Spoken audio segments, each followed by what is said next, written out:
At exactly 9:02 a.m. on a chilly Thursday morning in Portland, Oregon, I was summoned into my boss's office without warning. The kind of meeting that doesn't come with coffee or smiles, just a cold stare and a manila folder laid squarely between us. "Danielle, this feels like a betrayal," Madison Grant said, her voice tight and rehearsed. She didn't invite me to sit, but I did anyway, my palms damp as I gripped the edge of the chair. "You told us you had a dental appointment. Turns out you interviewed with Crestpoint Analytics." My heart dropped. No room for explanation, no curiosity, just judgment.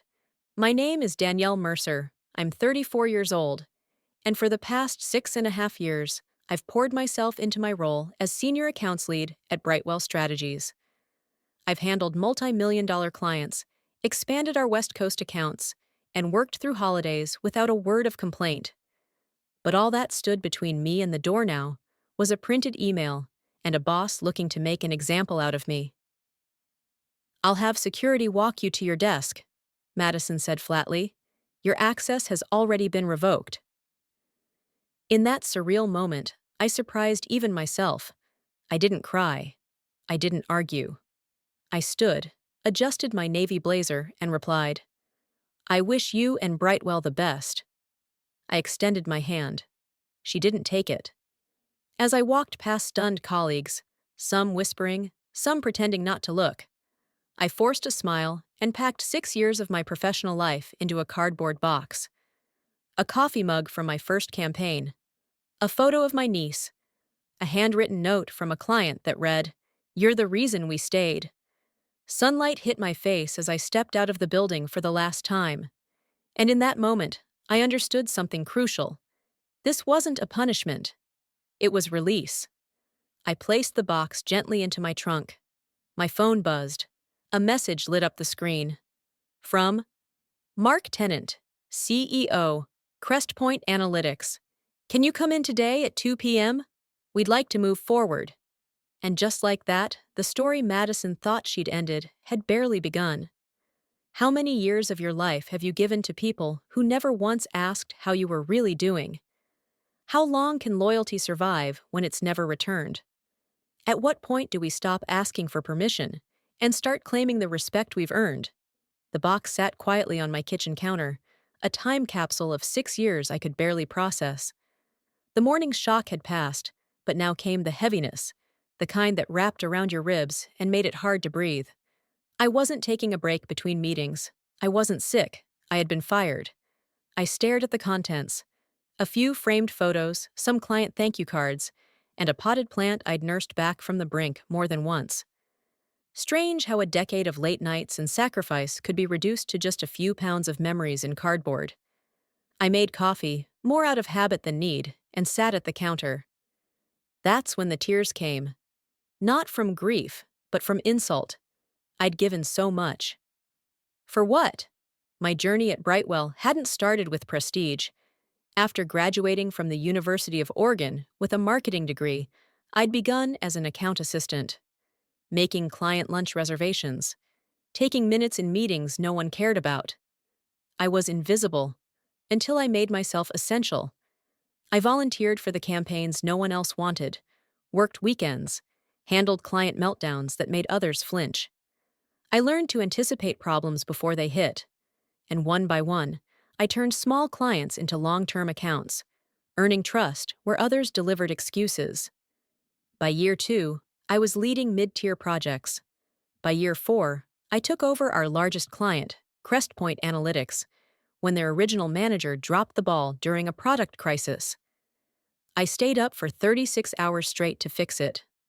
After that, Mark Tennant, Crestpoint's CEO, refused to work with anyone but me. I thought that kind of loyalty meant something. Apparently, I was wrong. When Crestpoint extended their contract and nearly doubled their annual spend with us, Madison, my boss, praised the results. "You're exactly the kind of initiative we reward," she said. But when I asked for a raise, armed with a full report of KPIs, client satisfaction scores, and campaign success rates, her tone shifted. "This just isn't the right time," she said, offering a practiced smile. But your contributions are absolutely seen. I believed her. That first year, the economy was uncertain. I waited. The next year, I delivered 3 major accounts, pulled in record revenue, and was recognized by the Portland Marketing Association for my crisis turnaround at Crestpoint. Still, the answer was the same. Next year, she promised, we'll revisit everything. Meanwhile, I watched as Brightwell leased a new office floor, and Madison traded in her car for a brand new Audi. The third time I asked, after securing a 40% contract expansion from Crestpoint, I didn't even make it halfway through my presentation. Madison stopped me with a wave of her hand and said, "We're investing in infrastructure this year. I hope you understand." That night, I went home and updated my resume for the first time in over 6 years. I didn't do it to get revenge. I wasn't even angry, just done. Done giving away my time, creativity, and loyalty for table scraps and air conditioning. Done hoping someone would finally say, "You matter." What hurt most wasn't the firing. It was the realization that I should have left on my own terms a long time ago. But now, maybe, I finally would. I was still standing in my kitchen, the cardboard box of my former career sitting like a silent witness on the counter, when my phone buzzed again. "Mark Tennant, Crestpoint Analytics. Can you come in today at 2 p.m.? We'd like to move forward." I reread the message 3 times before letting out the breath I didn't know I was holding. It was happening. Not rejection, not more waiting. Forward. The sunlight had shifted by the time I stepped into my bedroom. I pulled my navy wrap dress from the back of the closet, my go-to outfit for high-stakes presentations. As I did my makeup, I caught my reflection in the mirror. My expression was calm, but my eyes? They were different now, sharper, clearer, not afraid. The Crestpoint offices were located in a sleek glass building in downtown Seattle, occupying the top 2 floors with panoramic views of the Puget Sound. Everything about the space felt intentional: open concept work areas, soft lighting, clean lines, and the quiet hum of people who knew what they were doing. It felt alive, unlike the muted beige tones and flickering fluorescence at Brightwell. Mark met me at the reception area himself. "Danielle, thank you for coming on such short notice," he said, his tone sincere as he offered a firm handshake. He was in his early 50s, thoughtful eyes behind square glasses, and a reputation for being sharp but fair. "Thank you for the invitation," I replied with equal professionalism. I wasn't here to plead. I was here to be seen. He led me through the office. A few employees recognized me from past meetings and nodded with familiar smiles. For a brief moment, I let it settle in.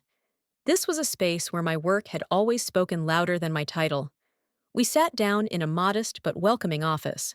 No oversized desk, no trophies on the shelves, just a quiet space that invited dialogue, not dominance. "I received a call this morning from Madison Grant," Mark said without preamble. "She told me you would no longer be managing our account and that she would be taking over personally for the time being." I said nothing. I didn't need to.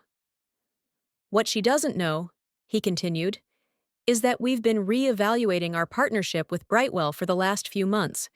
You've been the only consistent variable in an increasingly inconsistent relationship." That struck me. I knew I carried the weight of the Crestpoint account, but I hadn't realized how close it had come to unraveling without me. "When you reached out about opportunities here," he said, "it didn't feel opportunistic. It felt timely." He slid a folder across the table toward me. "This isn't an interview, it's a job offer," he said plainly. "Director of Strategic Partnerships. You'd lead a new department focused on building, managing, and optimizing all of our agency relationships. That includes overseeing the RFP process for our next marketing vendor, Brightwell included." My heart thudded in my chest. I opened the folder and scanned the offer.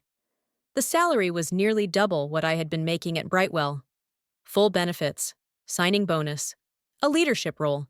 It was everything I'd asked for and been denied 3 times before.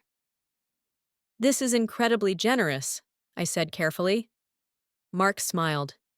It's market rate for someone with your record. We weren't trying to poach you, Danielle. We just knew we couldn't afford to lose you entirely. I was planning to give 2 weeks' notice once I had something concrete, I said, wanting to make my intentions clear. And I believe that, he nodded. Victoria's decision simply accelerated what would have happened anyway. I looked down at the offer again. There it was. Recognition. Not just in words, but on paper. The kind that said, "We see you." I'd like to take the night to review it, I said, though we both knew my answer. Of course, let us know by tomorrow, he said as we stood. That night, back in my apartment, I placed the offer letter next to the Brightwell box. One represented everything I had tolerated. The other represented everything I'd earned. For the first time in years, I didn't feel like I was trying to prove myself. I felt like I'd already won.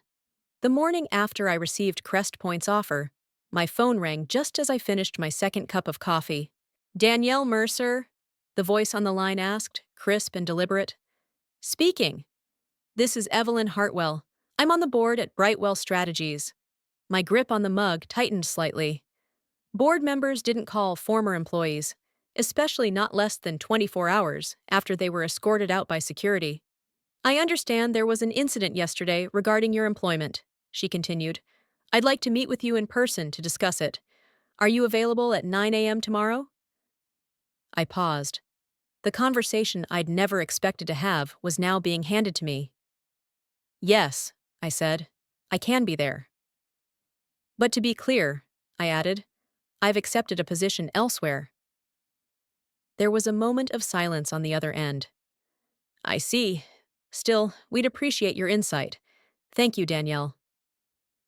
When I arrived the next morning, everything about Brightwell's reception area felt foreign, cold.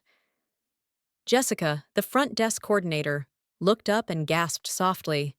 Danielle, I didn't expect to see you.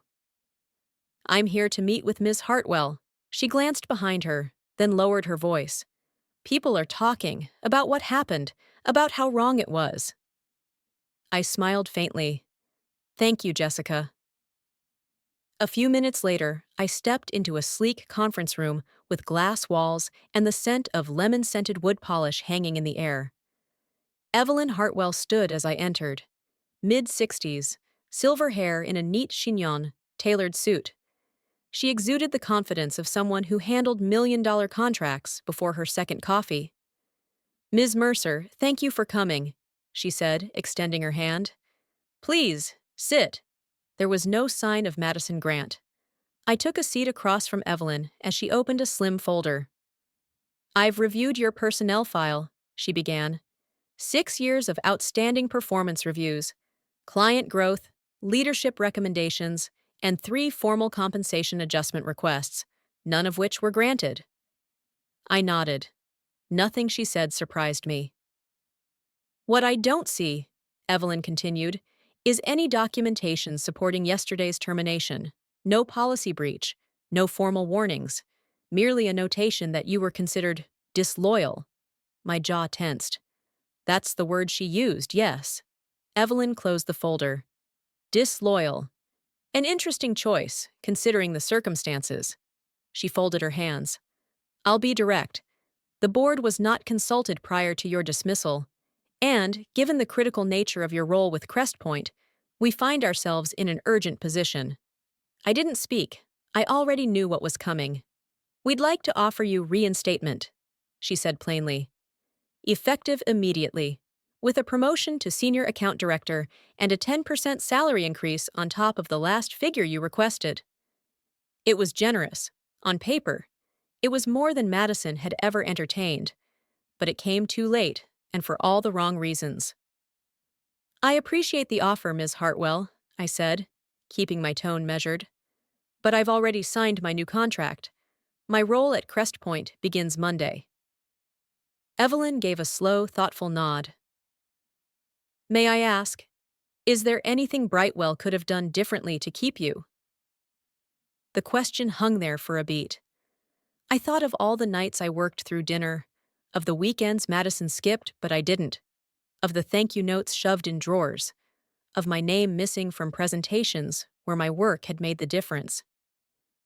Yes, I said softly. They could have seen me before I had to leave to be seen. Loyalty works both ways, Ms. Hartwell. I gave everything I had to this company, but when the time came for them to give back, I got silence, or worse, condescension. She looked at me steadily. A fair assessment. We stood. She extended her hand once more. Whatever path you're on now, Danielle, I wish you success. As I stepped out into the spring sunlight, I realized this meeting hadn't been about me at all. It was about damage control, about a company terrified of losing its largest client and looking to clean up after the fire had already spread. Still, I felt a strange peace. I hadn't come to reclaim my job. I'd come to reclaim my voice. And I had done exactly that. Monday morning arrived with clear skies and the kind of stillness that makes you feel like the world is holding its breath. I stood outside Crestpoint Analytics headquarters, holding a leather tote instead of a cardboard box, and wearing the confidence I'd fought 6 years to earn. At precisely 9 a.m., Mark Tennant met me in the lobby. "Welcome aboard, Danielle," he said, shaking my hand with that same grounded certainty I'd come to respect. "Your office is ready, and the team is excited." My new role as Director of Strategic Partnerships came with an office, an actual room with a door, windows, and light that didn't flicker overhead. A far cry from the cubicle I'd occupied at Brightwell, even as I handled their most lucrative client. By 10:30, I'd met my 5-person team, savvy, driven, and clearly eager to build something that mattered. Mark had arranged a small welcome meeting to review immediate priorities. But just before we wrapped up, he nodded toward the adjacent conference room. "There's one more thing," he said. "We'd like your input on an important matter." Inside sat 3 senior executives from Crestpoint, the CFO, the Chief Marketing Officer, and a legal advisor. I sat down, heart steady. "We're reviewing all agency partnerships," said the CFO, folding his hands on the table. "Brightwell's contract is up for renewal next month." The CMO continued, "Given the changes and your unique insight into how they operate, we'd like your perspective before finalizing anything." I took a breath. This was the moment I'd imagined, when I could call out every injustice, every delay, every broken promise. I could bury Brightwell in a sentence. They deserved it. Madison Grant certainly did. But I wasn't here for vengeance. I was here to lead. "I recommend we evaluate them by the same standards we use for any vendor," I said carefully. "On performance, responsiveness, and consistency, not sentiment." There was a pause. Then Mark nodded. "Understood. That's exactly the perspective we needed." I stepped out of the room, feeling like I'd just crossed a threshold. Power wasn't about punishing the past. It was about shaping what came next. 2 days later, on Wednesday at 11 a.m., the decision was made. I was not in the room when the final vote happened, per protocol. But Mark sent me the courtesy copy of the email before it went out. Subject: Crestpoint Marketing Partnership Transition. After careful evaluation, Crestpoint Analytics has selected a new external marketing partner. Effective immediately, our account will be transitioned to Trinity and North, with Danielle Mercer, Director of Strategic Partnerships, overseeing all aspects of the handoff. It was the cleanest break I had ever witnessed. No bad blood in the wording, no names named. Just a direct professional statement. But I could imagine exactly what Madison felt when she read it. Not a slap in the face. Just silence. And that was worse. By the afternoon, I received a LinkedIn message from Jessica, Brightwell's front desk coordinator. "Jessica H. Danielle. The office is chaos. Madison's been in closed-door meetings all day. People are whispering. You didn't even say a word, but it's like you dropped a bomb by being gone." I didn't respond. Not out of cruelty, but because there was nothing more to say. Brightwell had written my ending. I had simply chosen a better sequel. The next morning, I received 3 emails from Brightwell staff. 2 were quiet thank yous for my leadership. One was a resume. I forwarded it to HR at Trinity and North with a simple note: promising candidate, strong under pressure. Meanwhile, I poured my energy into my new team, mentoring, strategizing, building. Every success they had felt like a stone laid on a foundation I never would have built had I stayed where I wasn't valued. I knew that Brightwell wouldn't collapse overnight, but I also knew the cracks were spreading, and not because I sabotaged them, but because when you ignore your best people long enough, they stop saving you. The irony? I never once raised my voice, never sent a scathing email, never retaliated. I simply walked out and built something better. That was the real revenge, the kind you don't deliver, but become. It had been 2 weeks since I started at Crestpoint Analytics, and the shift in my life still felt surreal. The pace was fast, but the energy was different: supportive, collaborative, and forward-looking. For the first time in my career, I didn't feel like I had to fight to be taken seriously. I had a team that valued my leadership, a boss who backed my decisions, and a role that wasn't just a promotion. It was a declaration that my contributions mattered. Every day, I showed up early, eager, not to prove anything, but to build. There was nothing left to prove anymore. Word spread quickly through the local marketing world about Brightwell losing the Crestpoint account. Several agencies quietly reached out to me, curious, even cautious, asking for guidance, seeking partnerships. I wasn't just managing relationships, I was shaping the direction of an entire portfolio. My voice had weight, my decisions had impact. I ran into former colleagues at a networking event downtown. Some offered polite smiles. A few avoided eye contact altogether. But one came up, drink in hand, eyes wide with something between awe and regret. "You really flipped the whole table, huh?" he said with a laugh that wasn't entirely light. I smiled. The table was already broken.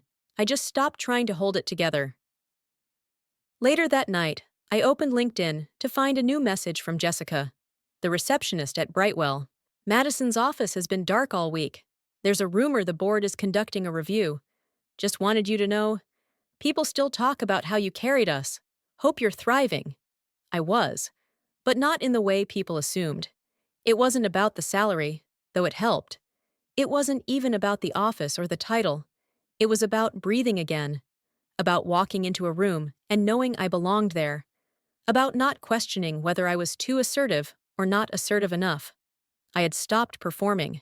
I had started leading. Brightwell hadn't just lost a client. They'd lost the one person who had kept things from collapsing for years. But the most satisfying part? I hadn't destroyed them. Their own neglect had. And I had risen without spite, without spectacle. My victory didn't come from their failure. It came from the life I built after they failed me. 1 year later, I stood in front of a packed room at a leadership conference in San Francisco, giving a keynote speech titled "The Cost of Overlooking Loyalty." Attendees took notes.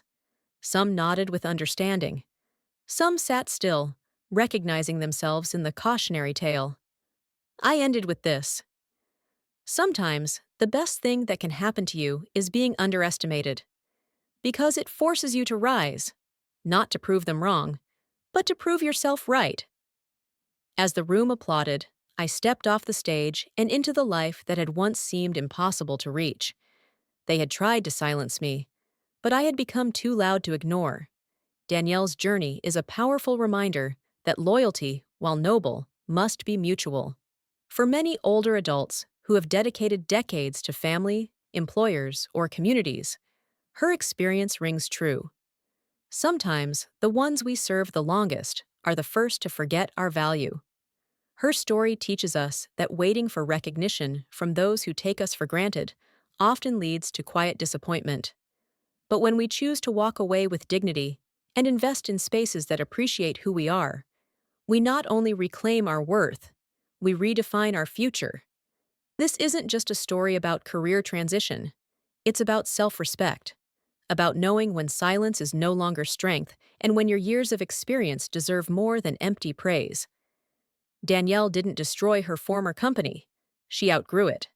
And in doing so, she proved that reinvention has no age limit and that the quietest revenge is to thrive without looking back. For anyone who's ever stayed too long in a place that failed to see them, Danielle's story is a call to action, not to burn bridges, but to build better ones, starting with yourself.